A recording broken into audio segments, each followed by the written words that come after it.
कक्षा 9 हिंदी व्याकरण। इसमें हम पढ़ेंगे आज समास के बारे में। पहले हमने शब्द निर्माण प्रक्रिया में उपसर्ग और प्रत्यय को पढ़ा कि उपसर्ग और प्रत्यय के द्वारा भी हम शब्द का निर्माण कर सकते हैं, नए नए शब्दों को भाषा में शामिल कर सकते हैं। तो इसी तरह से भाषा में शामिल होने वाले और शब्द जो नए शब्द बन सकते हैं वो समास के द्वारा भी बन सकते हैं। शब्दों के निर्माण प्रक्रिया में जब समास उपसर्ग और प्रत्यय के साथ साथ समास का भी प्रयोग किया जाता है, समास के द्वारा भी नए शब्दों को बनाया जाता है। दो या दो से अधिक शब्दों के मेल से जब एक नया शब्द बनता है, दो या दो से अधिक शब्दों के मेल से जब कोई एक नया शब्द बनता है तो उसे हम समास कहते हैं। ठीक है, जैसे स्नान घर, स्नान के लिए गृह, स्नान घर, युद्ध के लिए क्षेत्र, युद्ध क्षेत्र, घोड़े पर सवार, घुड़सवार इत्यादि। इस तरह समास की परिभाषा है कि समास वह शब्द रचना है जिसमें अर्थ की दृष्टि से परस्पर स्वतंत्र संबंध रखने वाले दो या दो से अधिक शब्द मिलकर किसी अन्य स्वतंत्र शब्द की रचना करते हैं। ठीक है, समास वह शब्द रचना है जिसमें अर्थ की दृष्टि से परस्पर स्वतंत्र संबंध रखने वाले दो या दो से अधिक शब्द मिलकर किसी अन्य स्वतंत्र शब्द की रचना करते हैं। ठीक है, हम उसे समास कहते हैं। जैसे समास में जो भी दो शब्दों का प्रयोग हम करते हैं वे दोनों शब्द स्वतंत्र होते हैं, यानी उनका अपना एक स्वतंत्र अर्थ होता है। फिर वो दोनों शब्द मिलकर के किसी नए तीसरे स्वतंत्र शब्द का निर्माण करते हैं। उस स्वतंत्र शब्द का भी अपना एक निश्चित अर्थ होता है। ठीक है, जैसे अगर हम युद्ध क्षेत्र कहें तो ये दो शब्दों से बना है, युद्ध और क्षेत्र, यानी युद्ध के लिए क्षेत्र। ठीक है, तो इसमें युद्ध का भी अपना स्वतंत्र अर्थ है और क्षेत्र यानी स्थान का भी अपना स्वतंत्र अर्थ है। लेकिन जब हम इन दोनों को मिला देते हैं, आपस में मिला देते हैं दोनों शब्दों को, तो दोनों शब्द मिल करके एक नया स्वतंत्र शब्द बनाते हैं, युद्ध क्षेत्र। ठीक है, युद्ध क्षेत्र यानी वह स्थान जहाँ पर युद्ध हुआ। ये ना तो युद्ध है और ना ही क्षेत्र है, ये वह स्थान जहाँ पर युद्ध होता है या हो सकता है, उसे हम युद्ध क्षेत्र कहेंगे।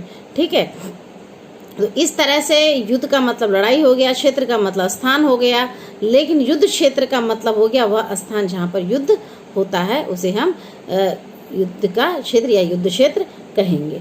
ठीक है, इसी तरह से जैसे घुड़सवार है तो घुड़सवार घोड़े पर सवार।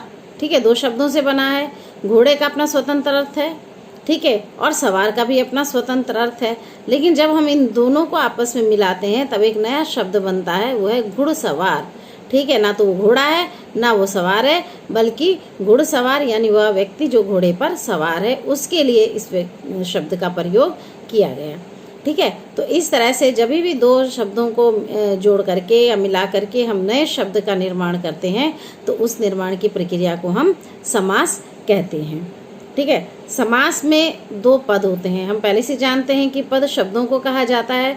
जब कोई शब्द वाक्य में प्रयुक्त होता है तो उसे हम पद कहते हैं। तो वाक्य में प्रयुक्त होने वाले शब्द पद कहलाता है। तो यहाँ पर भी पूर्व पद और उत्तर पद, पूर्व पद माने जो पहले वाला शब्द है, उत्तर पद माने जो बाद वाला शब्द है। तो इस तरह से पूर्व पद और उत्तर पद यानी वे शब्द जो पहले आए हैं, वे शब्द जो बाद में आए हैं।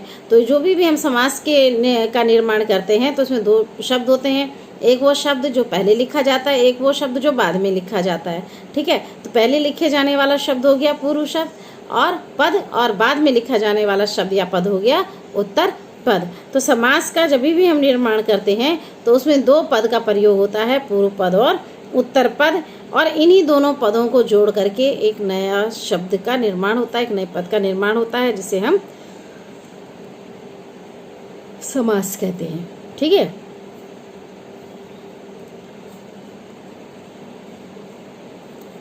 इसमें कुछ उदाहरण हैं, जैसे दश हैं आनंद जिसके, दशानन, राजा का पुत्र, राजपुत्र, घुड़सवार, घोड़े पर सवार, यश को प्राप्त, यश प्राप्त। ठीक है, तो इसमें घोड़े पर सवार दो शब्द है, पूर्व पद क्या है, घोड़ा है, और उत्तर पद क्या है, सवार है। ठीक है, तब इन दोनों शब्दों को मिला करके ही हम नए शब्द का निर्माण करते हैं, जिसे हम समास कहते हैं। जब समस्त पद के सभी पदों को अलग अलग किया जाता है तो इस प्रक्रिया को विग्रह कहते हैं, यानी कि समास का विग्रह।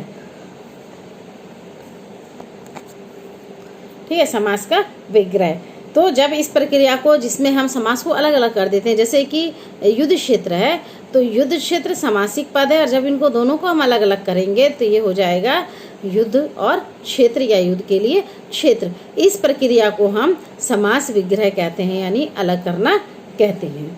ठीक है, जैसे सीताराम समस्त पद है, अगर हम इसके विग्रह करेंगे तो ये होगा सीता और।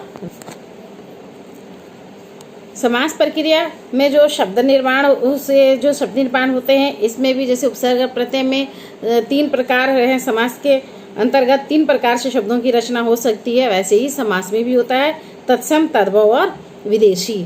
ठीक है, तत्सम शब्द जो संस्कृत से सीधे ले लिए गए हैं, तद्भव शब्द जो संस्कृत से रूप बदल कर आए हैं, और विदेशी शब्द जो बाहर की भाषा से आए हुए शब्द हैं।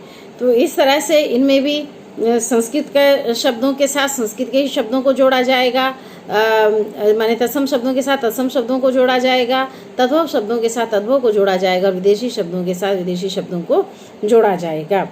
ठीक है, इस तरह से समास के फिर हम भेद देखेंगे। समास के 4 प्रमुख भेद हैं। पहला है तत्पुरुष समास, इसके 2 भेद हैं, कर्मधारय और द्विगु समास। दूसरा है बहुव्रीहि समास, तीसरा है द्वंद्व समास, और चौथा है अव्ययी भाव समास। तो इस तरह से हमने देखा समास के 4 भेद। तत्पुरुष समास जिसमें द्विगु समास और कर्मधारय समास है, दूसरा है बहुव्रीहि समास, तीसरा है द्वंद्व समास, और चौथा है अव्ययी भाव समास। तो पहला समास हमारे पास है तत्पुरुष समास। यहाँ पूर्व पद विशेषण होने के कारण गौण होता है, उत्तर पद विशेष्य होने के कारण प्रधान होता है, उसे हम तत्पुरुष समास कहते हैं। ठीक है, पूर्व पद विशेषण होने के कारण गौण और उत्तर पद विशेष्य होने के कारण प्रधान होता है। इस प्रकार तत्पुरुष समास में सदैव पूर्व पद गौण और उत्तर पद प्रधान होता है। ठीक है, जहाँ भी तत्पुरुष समास होगा वहाँ पूर्व पद गौण होगा, उत्तर पद प्रधान होगा।